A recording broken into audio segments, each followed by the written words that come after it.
খলাইলাম আজকে বেন কাস্টমারই পাই না যাত্রাই করা পাই না বেন। अच्छा 12-13টা বাজে এখনো যাত্রা করা পাইলাম না। পাইতি বেন জানা আজকে চুল দাড়ি কাটা লাগে। अच्छा রাস্তা মতো নাবি তো বইছে এক কাম করি আজকে তো কাম নাই চুল দাড়ি গুলি আগে কেটে যাই ठीक है যাইবি। কি নামিত ভাই কেউ কালকে বই আসুন কাস্টমার নাই নি নাই কাস্টমার আজকে টেরা কোনো ভাই আর সেটা করে নই আবার চেয়ার বসে সেটা গুলো মাটি দিবেন তো কাম করেন চুল দাড়ি কেটে দেন তো। হ্যাঁ বলেন তাহলে শোন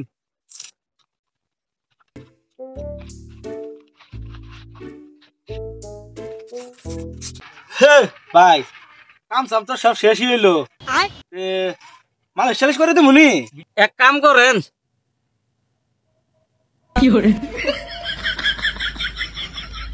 সিনুইটা নিয়ে আমার কি করেন তো সরবাটা তো দেখা যেতেন তো হালাই কয় কি রে